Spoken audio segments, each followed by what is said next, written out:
Hi, my name is Teri Rose, and I want to talk to you about my near-death experience. And I have to be honest and say I've been very hesitant to do that, but I've been asked to do that on a video, and it's such a sacred experience to me that it's almost a little difficult to talk about. Plus, there are no words to describe it. But I think with the world situation the way that it is now, and there's such a tremendous energy of fear on this entire planet that if I can even help a small number of people by talking about what I'm about to talk about, then it's worth that. And I guess it goes back to when I had my experience years ago.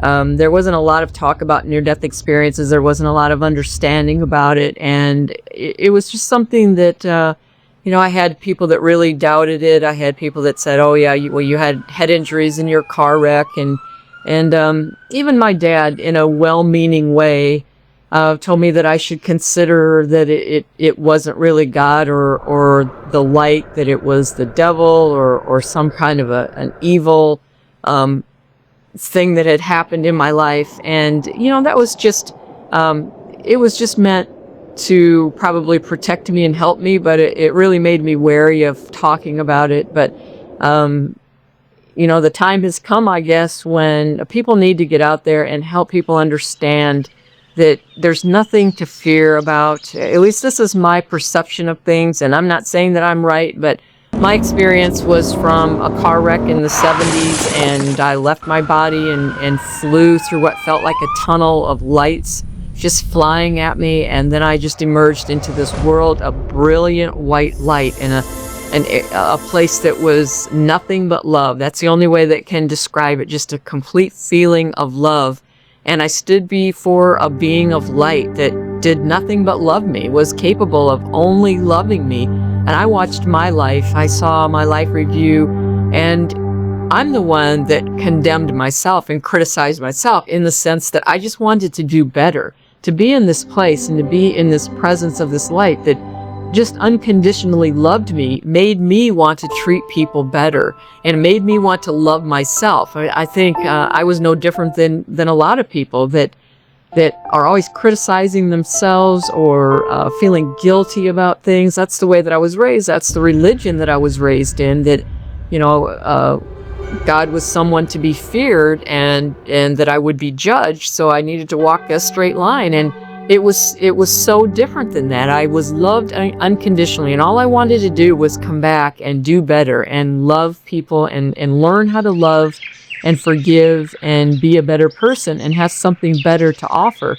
And all of the things that I was taught all of my life about the way that religion was, or the way that God is through my religion, it wasn't true for me in that experience. So I came back with a real thirst to find the truth and find knowledge. Those were the two words that I woke up with, that just, I heard them over and over and over, the importance of finding truth and seeking knowledge.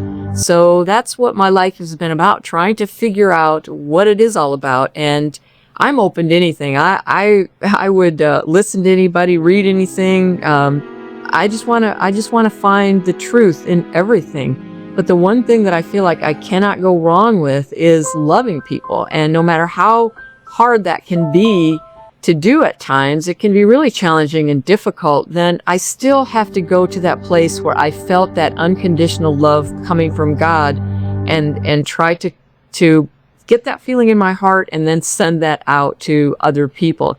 So the main question that I was asked when I was requested to do this was, one of the questions was, was my experience that have to do with the religion or the faith that I was raised in? And it absolutely didn't. And that's what makes me believe that the one thing that I can know for sure is that we all need to love each other, and we need to get rid of this fear energy. Am I a Christian, and do I believe in reincarnation? And I wish I could give a simple yes or no answer to both of those, but I really can't, because the one thing that I learned in my near-death experience is that I was totally shocked to see how different things were from what I had been taught.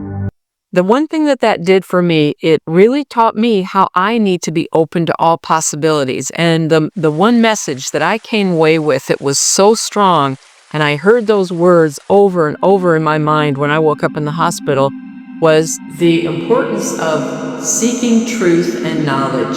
So that says to me that I need to question everything, I need to have an open mind, and I need to find the truth in all things. I could go on and on for a long time talking about all the things that I was raised to believe as fact from the time I was a child, that as I got older in life, things changed or discoveries were made, and then all of a sudden we were told, well, that's really not the way it is, this is the way that it is. But the one thing that I can say, in that car wreck, when I had my near-death experience and went through the tunnel and stood before the light, it was a powerful supreme being that I was a part of, that my soul, my consciousness that was there with me at that time was a part of this light. I was made of that same essence, but yet my perception was that this being of light was definitely a supreme being. It was not as I had been taught, that I would be judged and I would either be led into heaven or I would be banished to hell or to suffer some place that was outside of heaven. That just, to me, and I don't mean this against anyone else, but that just seems crazy. It makes no sense to me with respect to what I saw. I stood before a being of light that was nothing but unconditional love, that loved me and wanted the best for me. And what I viewed in my life review, watching that movie of my life in front of this being, it was not a pretty sight. You know, I was full of anger. I was resentful. I felt hatred towards God. I denied there was a God, because there couldn't be a God that would make the world the way that it was, just because I had some kind of negative experiences that had happened in my life and through my teenage years. I was very angry at the time, but yet this being of light did nothing but love me. And I was given information in a way that wasn't words, but I was given understandings of things. And the one thing that was very, very clear to me was that our emotions create energy that goes out and affects other people. And what we have to do is get rid of that, transform that negative energy that really comes into the category of either fear, if it's hatred, anger, any of those things, it's fear energy, as opposed to love energy. I had to change, transform that kind of energy into love and be able to hold that energy of love and project that out into the universe. I saw how I was affecting other people with my emotions. How can I believe that I make mistakes, or I live my life on earth and I have this anger energy and I'm going to go and be judged by God and then cut off from him? I just cannot believe that. I know that the only thing that's important to me is treating others the way that I would want to be treated. And I don't get hung up in naming myself and, any of that kind of thing. All I want to do is be a good person and create that energy of love that I can project into situations and into this field that I know we're all connected to, and help bring people up to a higher energy and a higher vibration. So some people might call that New Age, and I can't let myself be concerned with what people call it. As far as reincarnation goes, I don't know. I have more questions about everything than I have answers, but I'm determined to ask questions and really think about it and meditate and get myself in that place of coherence where I'm, everything, all of my physiology is working together in a nice, calm, even pattern. And that's the place where I get inspiration, I get amazing ideas, I get creative ideas. That place that I was in was a total place of tranquility and peace. It was just indescribable. There are no words in our language to describe what that place was like. And I wanted to stay there and be there worse than anything. But at the same time, I knew that I had to change the anger and the resentment and the hatred and those kind of energies that I was feeling as a teenager, just messed up about life, not really understanding what life was all about, and seeing such hypocrisy in people that were teaching me things but yet to see the way that they sometimes acted, it made me angry as a teenager, and I was just very confused. So that's the point, when I had that wreck, that's the kind of person that I was, confused and angry, and yet I stood in front of this loving being that just showed me the power of love. In my mind, the idea is get back to that place of oneness where I was able to feel that oneness with that love. And so the more we can do that here on earth, the more we raise our energy, our vibration, we put out good energy and help the world become a better place. It raises us to a higher place, and we're less affected by all of the negative things. And so whenever your life ends, I believe that we have some opportunity to keep getting closer to that vibration of light until we are in that consciousness where we are able to stay in that state all the time. And that's something that I really can't explain. I'm not good with trying to explain it. I just know what it felt like to be there and how badly I want to get back to that place. I have a demonstration that I've been doing for years that shows people the energy of fear.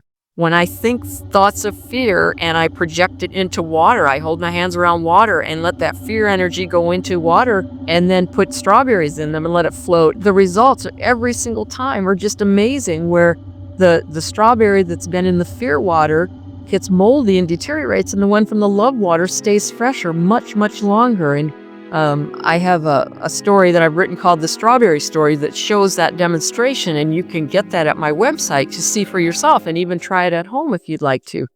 But, that says to me, love is real and fear is real, in the sense that fear is destructive. It keeps us from our potential and what we're meant to be. So there's many, many things that I learned and that I could talk about from that experience. But in order to keep this short, that's the one point that I do want to make.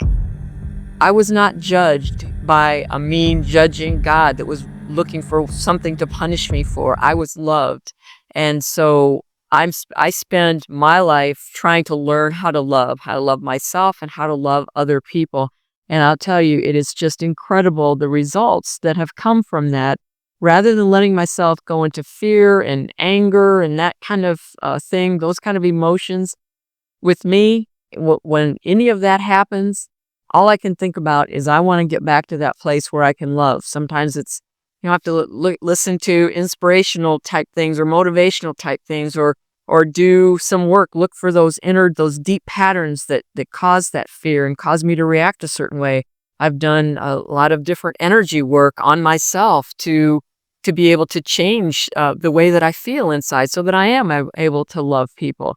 So that's the point that I would like to make today.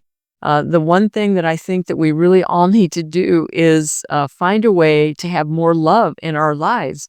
And it really is a very healing energy. And even physical ailments can go away from just letting that emotion of love be felt throughout our bodies. So we all know what it feels like to be loved by someone and to have someone that we really care about and respect, and that's a loving person when they walk into the room. You know how different that feels than being around somebody who's just always angry and bitter and hateful and resentful and does a lot of negative thinking.